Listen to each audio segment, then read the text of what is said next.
vaccines, guidance is recommended. Ang programang ito ay naglalabas ng sensitibong eksena at impormasyon. Striktong patnubay at gabay ng magulang ang kailangan.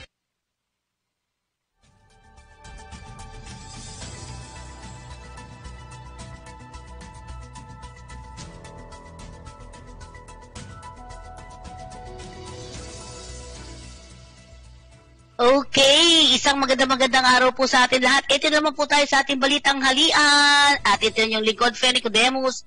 Tayo po ngayon ay tingnan natin ang ating kakalsadahan. RB, tingnan natin ang Baliw Tawak Toll Plaza. Tingnan ninyo. Oh, ang ganda pa rin ano.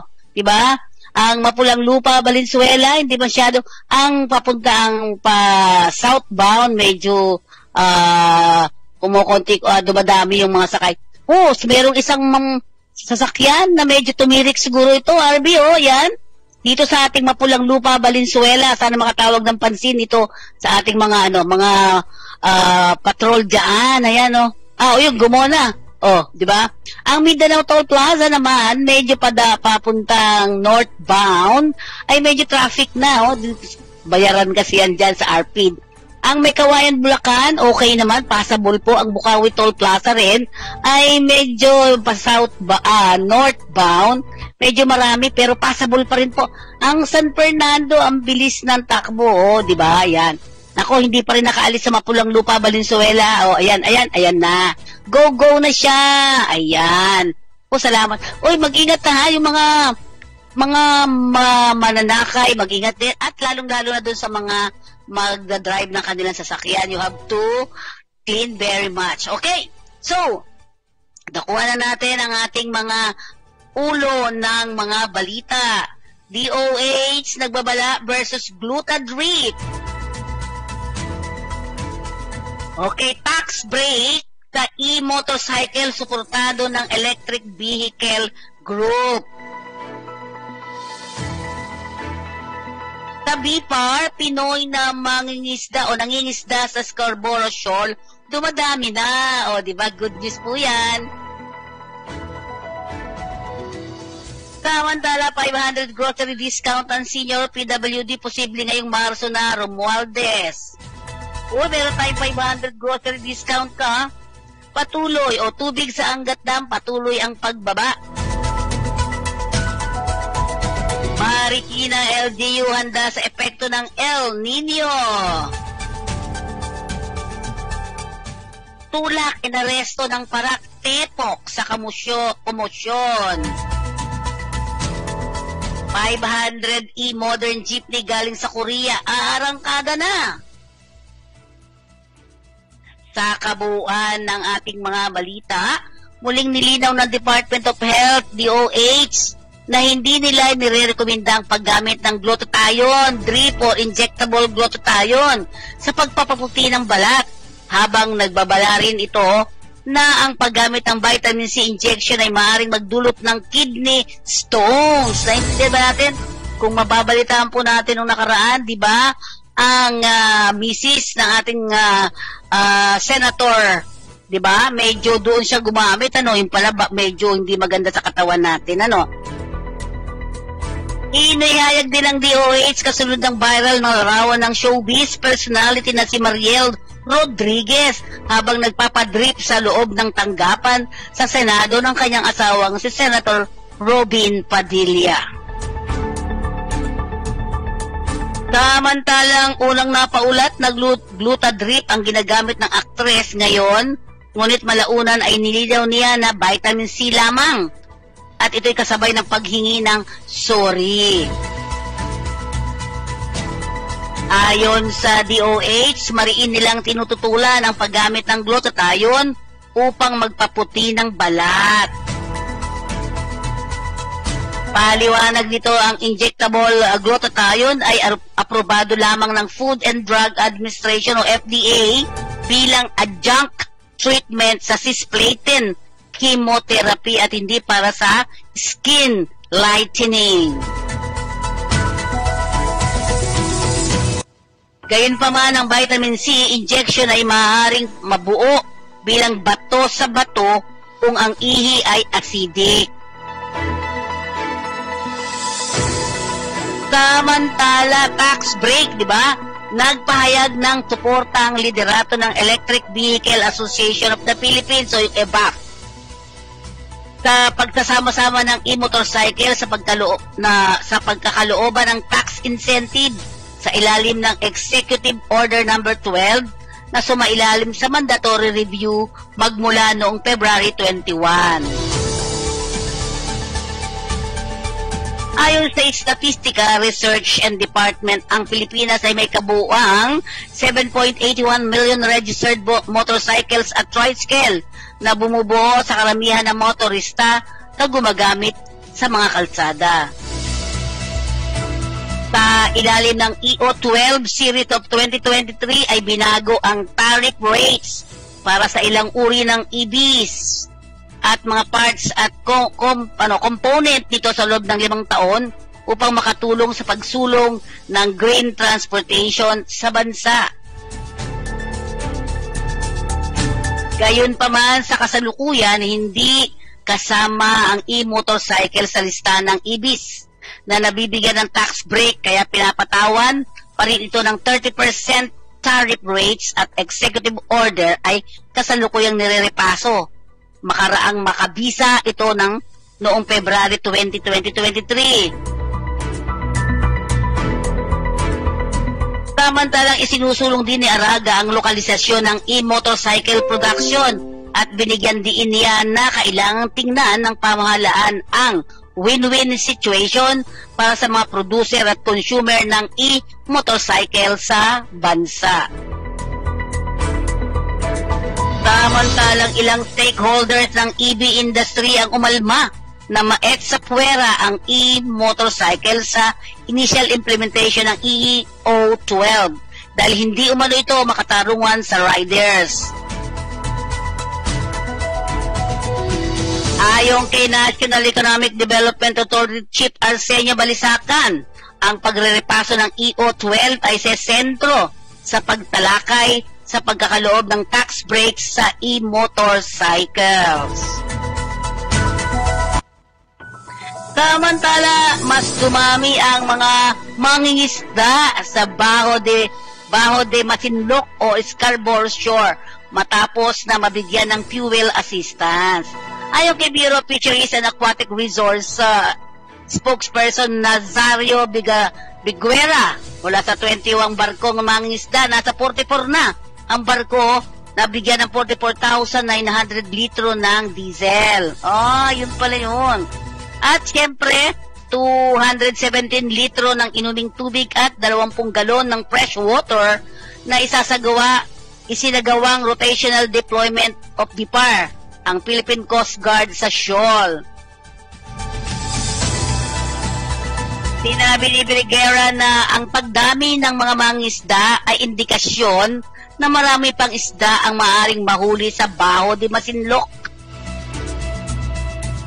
Sa katunayan, aniya, nakabingwit ang ilang mangisda ng 40 toneladang isda. Di ba, Happy?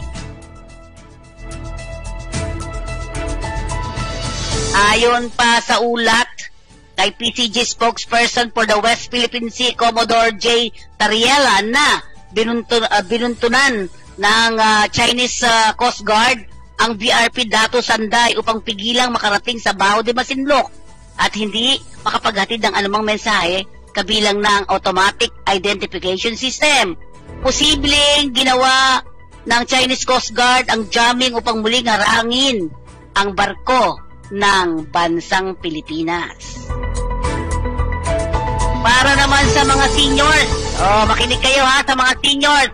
Esther, senior ka. Minamadali na ni House Speaker Ferdinand Marcos Romualdez ang 500 discount na mga senior citizen at mga person with disability sa mga grocery store at supermarket. Automatic yun. Ganda. Ito'y matapos na maghain ng panukala. Palakpakan pa. Sige, palakpakan mo na nga, bebe. Ayan. Ito'y matapos na maghain ng panukala si Ways and Means Chairman at Bicol Representative Joey Salceda na gawing 125 kada linggo o 500 kada buwan ang discount ng mga sektor na ito o ating mga senior, PWD. O yan sa kasalukuyan niya, sa 65 kada linggo lang ang discount ng senior at PWDs. 260 sa isang buwan sa mga pinamimili na groceries items. Ayon kay Speaker Romualdez, kaya itong gawing agad kahit next month dahil isang memorandum circular na lamang ang Department of Trade and Industry o DTI ang kailangan para ibaba sa lahat ng grocery stores at supermarket. 500 din yun a month, di ba? Ayan, pinalakpakan na kayo ni RB. Sinabi naman ni DTI ASEC Amanda Nograles na inaayos pa nila ang isang interagency committee circular para maisikatuparan agad ang kagustuhan ng House Leader sa 500 discount kada buwan sa grocery items ng senior citizen at PWD. Aside sa 125 discount o 125 pesos na discount, pinatitingnan ko na rin kay Congressman Salcedo kung ano pang pwedeng maibigay ng tulong sa mga seniors at PWD. Natin nakakarampot lang naman ang pensyon ng karamihan. Ito'y ayon sa leader ng Kamara. Ano yan? It's a high time siguro na balikan natin ang batas na ito ng 2010 para maipasa, kaya medyo obsolete na rin ang ilang provision nito at hindi na angkop sa panahon ngayon. Kung makita natin, 2010 pa po yung naipasa ito. So yung iba doon ay obsolete na. Okay? So, congratulations sa ating mga senior at PWD. Malaki rin kabawasan po yun, di ba? Okay, next natin. Bunsod ng matinding init at kawalan ng mga ulan, patuloy na ang pagbaba ng level ng tubig ng ilang dam sa Luzon. Batay sa ulat ng Pag-asa Hydrometeorology Division kahapon ng umaga, nasa 206.44 meters ang water level ng Angat Dam. So nabatid na may pagbaba ito ng 0.27 meters mula sa 206.72 meters kamakalawan ng umaga. Gayunpaman, mataas pa rin ang antas ng tubig sa dam sa minimum operating levels na 180 meters. Nasa 211 meters ang normal high ng water level ng Angat Dam. Samantalang, nasa 76-74 meters naman ang antas ng tubig sa Lamesa Dam, may pagbaba ng 0.8 meters mula sa 76.82 meters kahapon. Samantala, may iba pang damang nakitaan din ang pagbaba ng water level at ang Ambuklao, Binga, San Roque, Pantabangan, Magat at Caliraya Dam.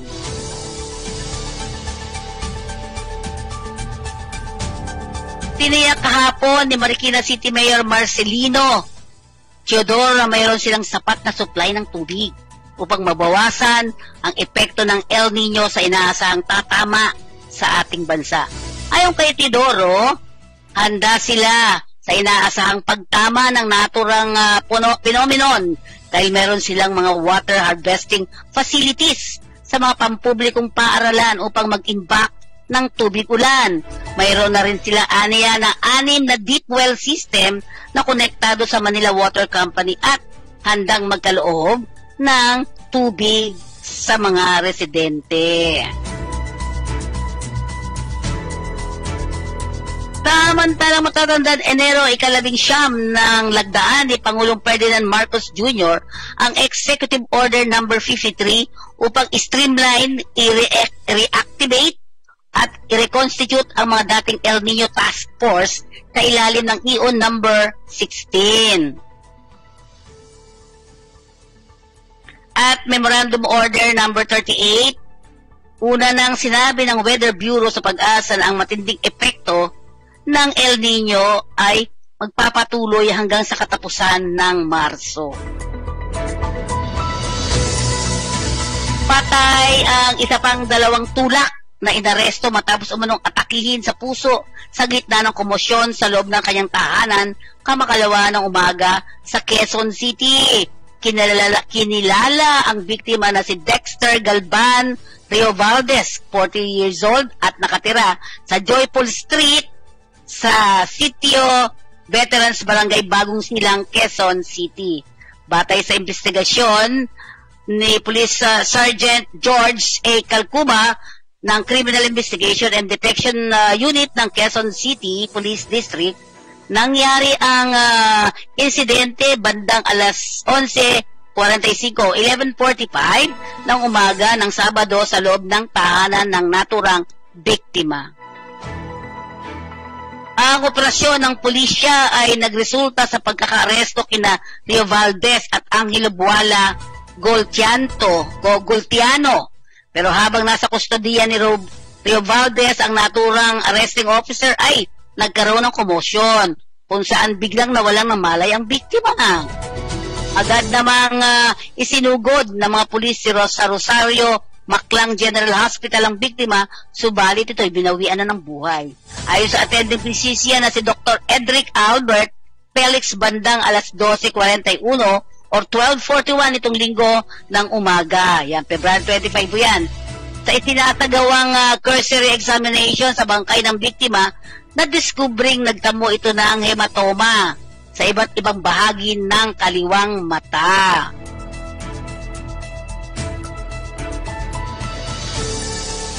Good news, 500 e-modern jeepney sa lalong madaling panahon, aasahan na mga arangkada ng mga electric modern jeepney sa mga lansangan sa bansa matapos na ipakilala ang daang-daang makabagong jeepney mula sa Korea.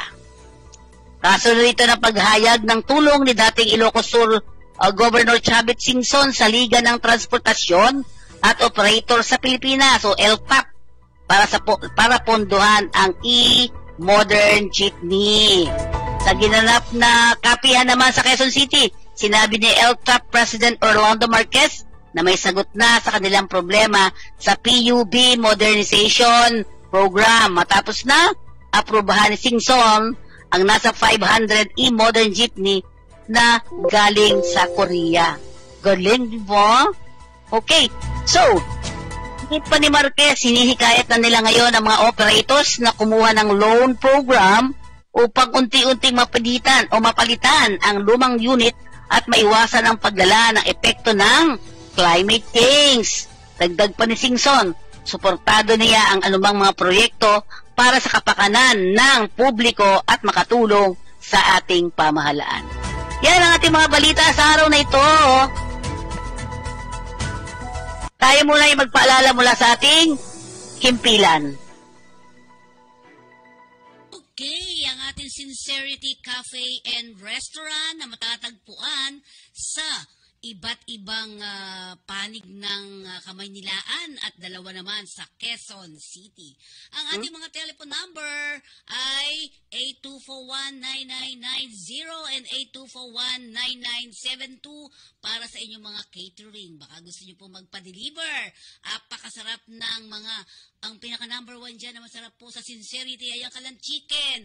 Ang paborito ko dyan ay oysters cake, di ba?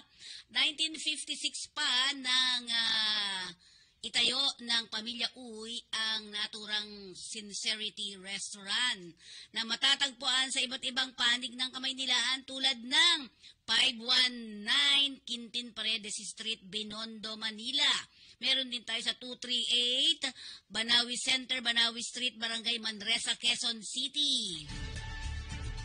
At kung kayo na may matutungo dito sa Lucky China Town Mall, ayan, nasa ground floor ng Binondo, Manila.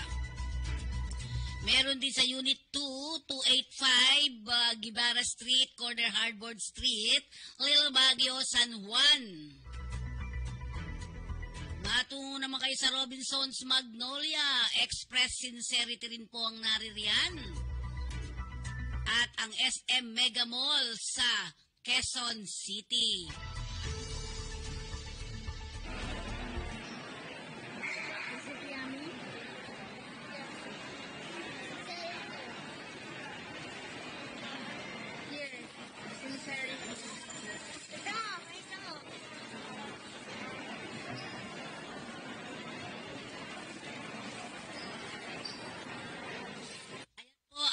Family Pack, ang inyong absolute pure distilled drinking water. I love this water.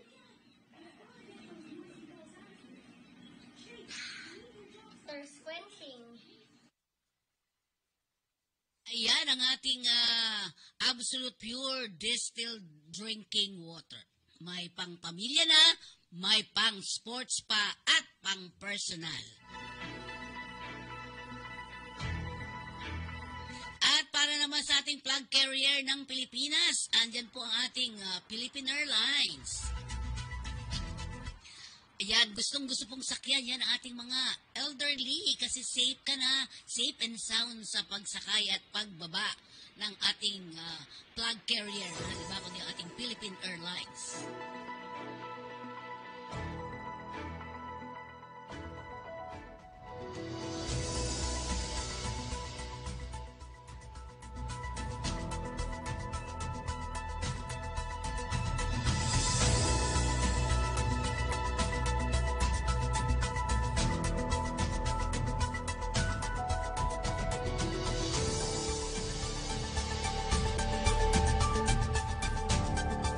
Okay, balik tayo sa ating balita para sa ating karsadahan, no? Medyo okay naman ang ating karsada mula sa San Fernando, Mindanao Toll Plaza. Ayan, at ang ating Mapulang Lupa, Valenzuela, natanggal na yung yung kaninang medyo tumirik siguro yung sasakyan. At sa ating Balintawak Toll Plaza, medyo sa Balintawak medyo medyo marami ang mga hindi pa nakakapagbayad dito, no? May Kawayan Bulacan, ang southbound and northbound ay mahusay. Mabilis ang takbo. Bukawi Toll Plaza, medyo maayos. San Fernando, walang masyado pang sasakyan ang dumadaan. Well, balik tayo. May mga news tayo galing sa labas ng ating studio, no? Pakinggan nga natin ang mga report po ng ating kasamang si Jeff Balsa. Kumusta kayo? Sobrang nakis ko po kayo. Alam niyo po, 7 anibersaryo ng EDSA ang dumaan nung ako ay nasa loob ng PNP Custodial Center. Piskiras ko ng EDSA noong 2017 nung ako ay di makataruhang ipinakulong ng rehimeng Duterte na isang trying hard pero duwag naman na diktador.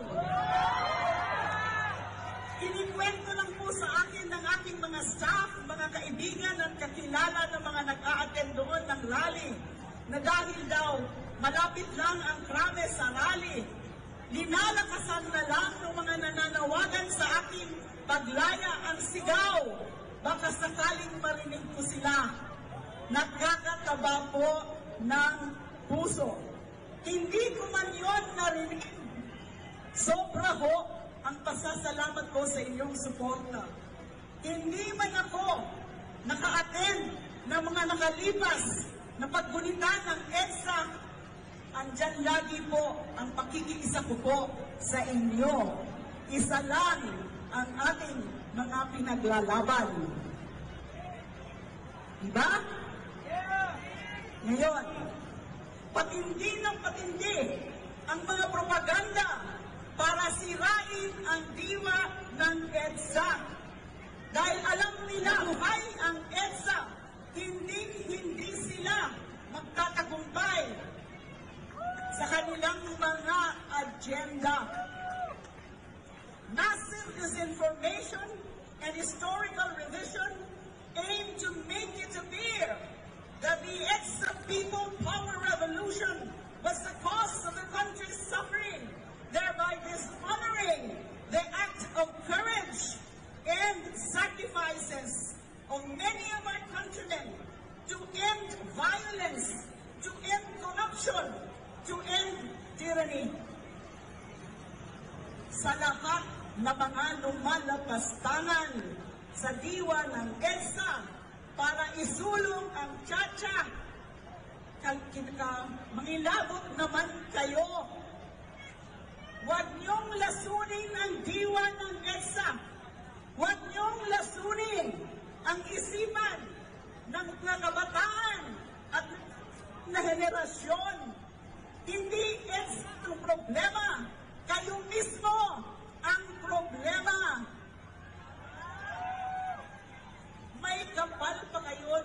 ba na isisi ang mga kahirapan ng ating mga Pilipino sa EDSA at sa ating konstitusyon? Humarap naman kayo sa salamin para malaman ninyo ang tunay na dahilan. Hindi na kayo nahiya dun sa maraming mga Pilipino na bumungkapang na hinarap ang mga tangke at mga armadong sundalo dito sa EDSA para wakasan ng diktatorya. Hindi na kayo nahiya sa lahat ng mga nagbuwis ng kanilang buhay, sa mga desaparecido, sa mga tinorture, sa mga para ipaglaban ang ating mga karapatang pantao. Hindi na kayo nahiya sa pangbabaliktad ng ating kasaysayan para sa sarili niyong interes at walang katapusang kasakiman. Mahiya naman kayo. We refuse to be deceived. We refuse to be silenced. We refuse to allow our history to be rewritten. Ang tunay na nag-eet sa puwera sa Pilipino ay ang mga politikong abusado. Kayo na sinasamantala ang kalap ng sikmura ng taong bayan para manatili sa kapangyarihan. Huwag nyo kaming lokohin. Huwag yung mga Pilipinong sawang-sawa na sa mga korap, sa mga matakaw at sasakim. Tuloy ang laban para sa katotohanan, katarungan at demokrasya. Tuloy ang laban ng EDSA.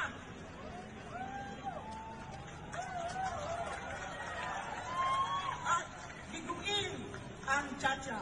Mabuhay ang diwa ng EDSA, mabuhay ang sambayanang Pilipino!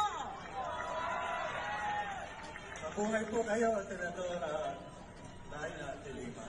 Ikinararangal ko po na nandito ako sa entablado kasama ang magiting na lumaban at tagapagtanggol ng demokrasya at karapatang pantao doon sa berdugong na email ni Rodrigo Duterte. Sana makulong na. Ang aking pong binabati ko po kayong lahat na nandito, lahat ng organisasyon at mga individual na lumalaban sa mga bagong pakanan ng Chacha. Ang gusto ko po lamang itiin dito ay nung lumaban po tayo sa diktadura ni Marcos, ang diktadurang yon ay kinatawan ng tinatawag nating mga oligarkiya sa ilalim ng crony kapitalismo. Sabi ni Marcos, lumaban siya sa oligarkiya. Sabi ni Duterte, lumaban siya sa oligarkiya. Kalokohan! Ang number one na oligarch ngayon, nasa Malacanang, si Pangulong Bongbong Marcos. Walang trabaho. Walang trabaho, hindi natapos ng pag-aaral, pero ang dami pong cronies na ngayon ay nakatayo. At ang laban nila ito sa Chacha, ay ito po ang sumusunod ang nasa likod, ang oligarkiya at yung political dynasty. 29% ng ating local government units hawak ng dynasty, 80% ng senador, dynasty, 67% nasa Kongreso. Happy Fiesta po sa buong Concepcion 1 sa pagse-celebrate po ng ating Lapurísima. Happy Fiesta po. Okay, salamat po Congressman Kimbo. Salamat po.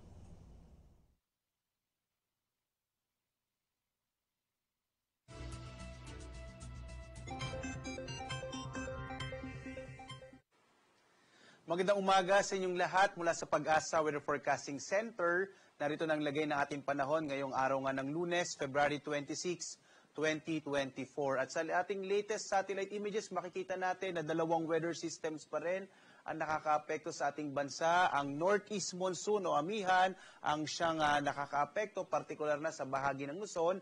habang easterlies o ito yung hangin nagmumula sa karagatang Pasipiko, magdadala naman ng mga pagkilat pagkulog, partikular na sa may bahagi naman ng Visayas at ng Mindanao. Sa kasalukuyan, wala pa rin tayong namomonitor na anumang low pressure area sa loob o labas man ng Philippine Area of Responsibility.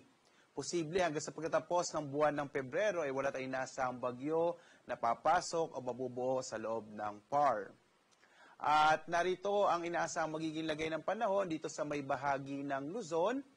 Inaasahan natin ang patuloy na epekto ng northeast monsoon o amihan ang siya magdadala na mahihinang pag-ulan, partikular na sa may bahagi ng Cagayan Valley Region, kasama itong bahagi ng Aurora at ng Quezon. So asahan ng mga kababayan natin dito ang mga mahihinang pag-ulan na dulot ng amihan. Sa nalalabing bahagi ng Luzon, itong Northern Luzon, Central Luzon, Southern Luzon at yung bahagi ng Kamaynilaan ay makararanas naman ng mga pulu-pulo or isolated na mga light rains o may hinang pag-ulan na dulot pa rin ng amihan. Yung agwat ng temperatura natin sa Lawag, nasa 22 to 32 degrees Celsius. Sa Tuguegarao, 22 to 31 degrees Celsius. Sa Baguio, 15 to 24 degrees Celsius. Habang sa Kamaynilaan, nasa 24 to 32 degrees Celsius. Tagaytay, 22 to 30 degrees Celsius. Habang sa Legazpi, 24 to 30 degrees Celsius. Inasahan nga pala natin na itong amihan na to ay magpapatuloy sa linggong ito. Kaya asahan natin bandang gabi, yung mga gabi natin posibleng medyo malalamig. Pero yung tanghali, asahan pa rin natin yung mainit na temperaturang maaring maranasan sa malaking bahagi ng ating bansa. Dito naman sa Palawan, Visayas at Mindanao, sa Palawan, umiiral din ang northeast monsoon o hanging amihan na magdadala ng mga isolated o pulupulong mahihinang pag-ulan. Dito sa Kalayaan Island, sa agwat ng temperatura ay 26 to 32 degrees Celsius. Sa Puerto Princesa hanggang 32 degrees Celsius. Sa bahagi naman ng Kabisayaan ay inaasahan natin yung mga isolated o pulupulong pag-ulan, pagkidlat, pagkulog dulot ng mga localized thunderstorms. Agwat ang temperatura sa Iloilo, 25 to 30 degrees Celsius. Sa Cebu naman, 25 to 31 degrees Celsius. Habang sa Tacloban, nasa 24 to 31 degrees Celsius. Malaking bahagi din ng Mindanao ay makararanas ng mga isolated o pulupulong pag-ulan, pagkilat, pagkulog, dulot yan ng easterlies at ng mga localized thunderstorms. Ang agwat ang temperatura sa Zamboanga, nasa 24 to 33 degrees Celsius. Sa Cagayan de Oro naman hanggang 30 degrees Celsius. Habang dito sa Davao ay mula 24 to 32 degrees Celsius. Sa kasalukuyan nga, wala tayong nakataas na gale warning, kaya ligtas naman pumalawat ang mga sakyang pandagat at malilitang mga bangka sa mga baybayin ng ating bansa. Inaasahan natin yung Banayad hanggang sa katamtamang pag-alo ng karagatan sa malaking bahagi ng ating kapuluan. Dito sa may bahagi ng Northern Luzon at Eastern Visayas, posible naman na kumisan ay may mga malakas sa pag-alo ng karagatan. So iba yung pag-iingat pa rin yung kinakailangan ng ating mga kababayan. Narito na mga inaasahang panahon sa mga susunod na araw. Dito sa Luzon, sa Kamaynilaan, sa Baguio at sa Legazpi, magpapatuloy ang epekto ng northeast monsoon hanggang araw ng Huwebes. Maaaring magdala ito ng mga isolated o pulupulong mahihinang pag-ulan. At ang temperatura sa Kamaynilaan, in the next 3 days ay mula 23 to 33 degrees Celsius. Sa Baguio naman ay mula 14 to 25 degrees Celsius, habang sa Legazpi City mula 23 to 31 degrees Celsius. Sa bahagi naman ng Kabisayaan ay inaasahan natin na aabot dito sa may area ng Visayas ang northeast monsoon o amihan at magdadala ng mga isolated light rains hanggang araw ng Miyerkules, habang may mga pagkilat pagkulog na rin mararanasan pagdating ng araw ng Huwebes. Agwat ang temperatura sa Metro Cebu ay mula 25 to 32 degrees Celsius. Sa Iloilo naman, nasa 25 to 32 degrees Celsius at sa Tacloban, nasa 24 to 32 degrees Celsius. At sa Mindanao naman, nakikita ho natin na malaki yung tsansa ng epekto ng easterlies, particular na sa may eastern na Mindanao, kaya itong Metro Davao, posible starting tomorrow. Bukas ho, ay posible ang mga pag-ulan hanggang araw ng Huwebes. Iba yung pag-iingat sa lalong-lalo na sa mga biglaang pagbaha at pagguho ng lupa. Sa Cagayan de Oro naman at sa Zamboanga City, mga isolated rain showers and thunderstorms ang mararanasan. Sa mga kababayan natin, lalo na sa Caraga at Davao Region, posible ang mga pag-ulan sa mga susunod na araw, kaya iba yung pag-iingat. Sa Metro Davao, ang agwat ng temperatura ay 24 to 32 degrees Celsius. Sa Cagayan de Oro, nasa 24 to 32, habang Zamboanga, 24 to 34 degrees Celsius. Ang araw natin ay sisikat ganap na 6:15 na umaga at lulubog, 6:03 naman ng gabi. At sundan pa rin tayo sa ating iba't ibang mga social media platforms kung saan nilalabas natin ang mga latest sa mga thunderstorm advisory at mga rainfall information sa X, Facebook, YouTube at sa ating website pag-asa.usc.gov.ph. At live na nagbibigay update mula dito sa Pag-asa Weather Forecasting Center. Ako naman si Obet Badrina. Maghanda tayo lagi para sa ligtas na Pilipinas. Maraming salamat po. Magandang umaga sa inyong lahat. Okay, yan ang ating weather update mula sa ating DOST Pag-asa. Ayan, thank you very much sa ating Pag-asa. At ngayon, balikan natin ang ating trabaho patrol.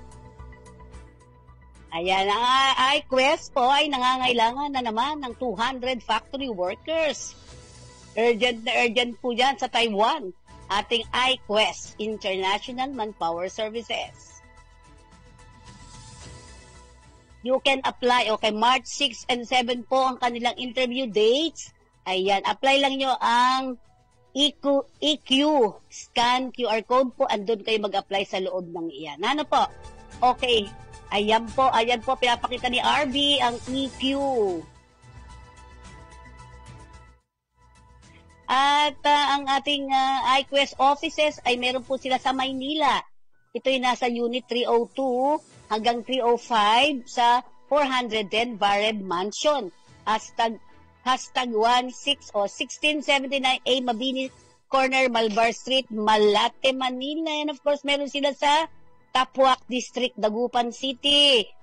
Yan. Ba? Dito po sa Pangasinan. Ayan. Pwede kayo Ayan. Perido. Kailangan nila sa, ikaw. Ang you open this one, www.eqmanpower.ph. Yan. It's www.facebook.com or iQuest.manpower. Ayan po, ha? Next natin, kailangan tayo Slovenia. Yan. For manpower pooling po ng Peridot International Resorts, ha? Kailangan nila ng chef, 5 chef. Next natin. So, ano pa ba? Yan. Kailangan daw IBS graduate sila in Hotel and Restaurant Management, Culinary Diploma with NC2 certificate. Must have at least 2 years experience in cooking meals for industry like schools and retirement homes. Experience in hot and cold meals, ha? Yan po, Slovenia. And then, of course, commissary cook. Ayan, it's an advantage. Male, good in English communication skills, high minimum of 160 centimeters with driver's license. Ayan. Yun mo, HRM pala yan. Okay.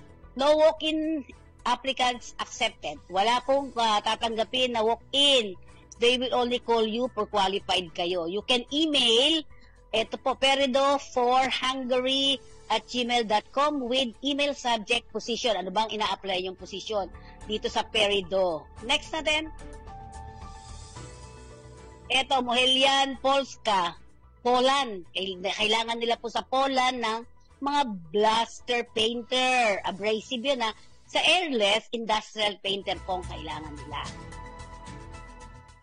Okay, please include the following on your CV. Ito po, kung mag-apply kayo, ilalagay nyo rin to. Anong materials o material used for blasting, type of paint na ginagamit niyo, classes that were blasted, types of abrasive materials na gamit po ninyo. Next.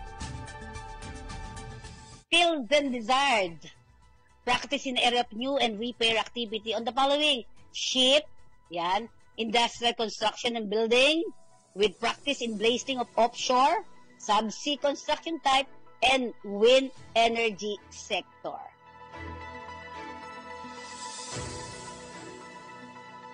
Ito, EIT Inspection and Consultancy Services. Kailangan nila saan? Sa Norway. O, di ba? Norway po yan. They are looking for design engineers currently in the Philippines or overseas. Ano mga kailangan? Senior piping engineering designers, senior instrumentation and control engineers designer, senior electrical engineers, senior structural engineers designers. Senior Automation Engineers, and Senior Process Engineers. Yan. Senior Pipe Stress Management and Serious Telecom Engineers. Requirement, preferably with experience in Norwegian oil and gas project. At least 10 years experience in oil and gas engineering design. Consistent experience within oil and gas project like offshore platform. Ayan.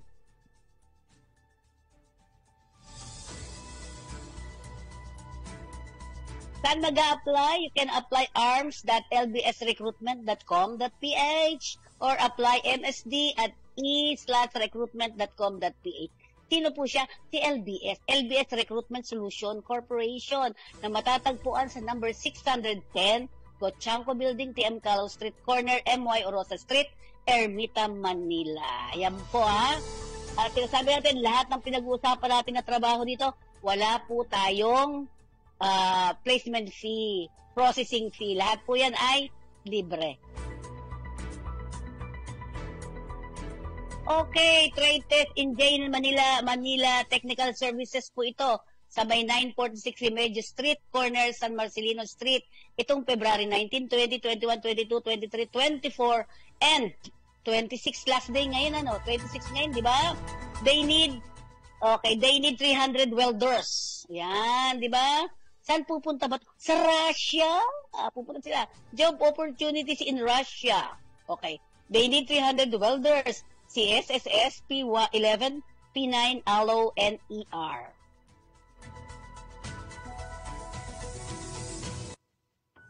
Ayan. Next natin dyan, RD, next natin, step into success. Apply now and join the line up for your trade test. You can apply, okay, send your resume to Annie@renzol.com, Almera@renzol.com, and Seiji@renzol.com. No placement fee, no processing fee, no salary deduction, di ba? Okay, pwede kayo magpunta sa Unit 305 and 309, third floor, Panorama Building, 825 EDSA, Barangay South Triangle, 1103, Quezon City, Philippines. Next natin, they need 100 female cleaners in Saudi Arabia. Saan po mag-a-apply? Delta Beer Overseas Job Placement and General Services Incorporated in Pasay, Unit 2D, second floor, Miramonte Building, 53 Senator Hill Cuyat Avenue, corner, Rojas Boulevard, Pasay City. Ang landmark, Camel Appliance, Buendia, Pasay. City next to Shell Gas Station, Buendia. The owner, Margie Socorro Sacote, and you can contact number 639276787454. Apply na po kayo sa mga binanggit natin kanina, ano po? Pero online, pwede kayo ha, online. Next natin. Okay, wala pa rin traffic po sa mga binanggit nating mga lugar-lugar. So, enjoy your trip at mag-ingat. Okay, magpaalala muna tayo sa ating ano nga ba ang trafficking. Yan, tingnan nga natin. Ayan si Mama. Parang walang problema, di ba ate? Oo nga, palaging masaya at puno ng ngiti.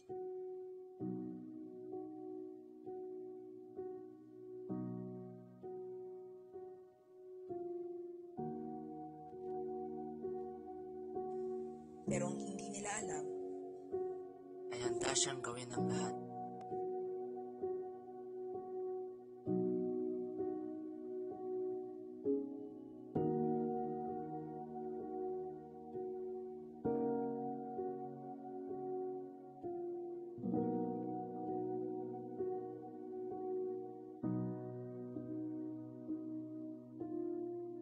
porsigido sa paghahanap ng trabaho. Kahit lumapit sa patalim.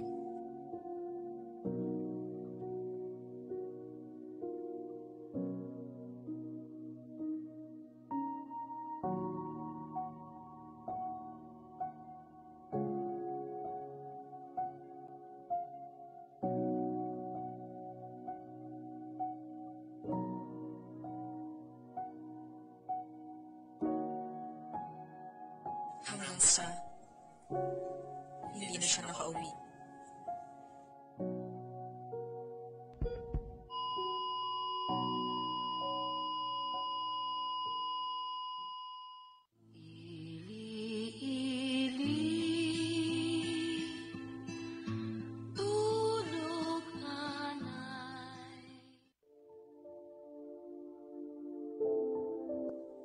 Walang sino man ang may karapatan sa iyong katawan, sapagkat ito ang iyong kayamanan. Babae ka, hindi alipin ni numan. Human trafficking ay labanan.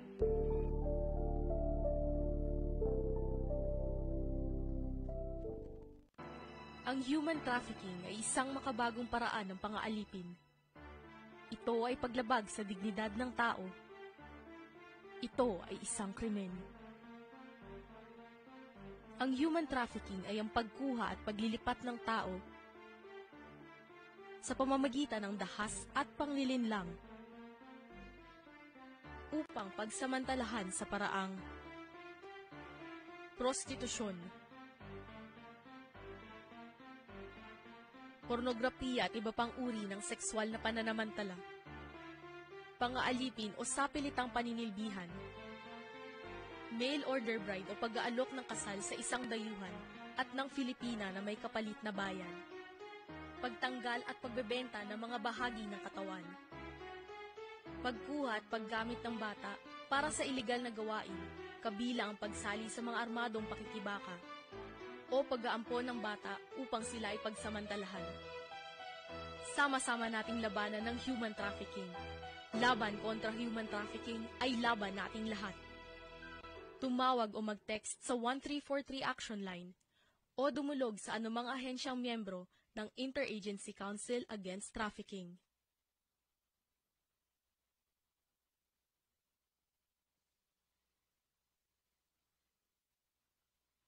Okay, nako, tapos na lang po tayo dito po sa ating balitang halian. Lagi po ninyong tatandaan, mag-ingat po tayo sa lahat ng mga pangyayari. At siyempre, of course, sa mga iba pang mga issues concerning our health, our kaligtasan, dapat po lagi tayo nag-iingat. Muli po, ito ang inyong lingkod, Fenny Codemos, para sa ating balitang halian. Marami pong salamat!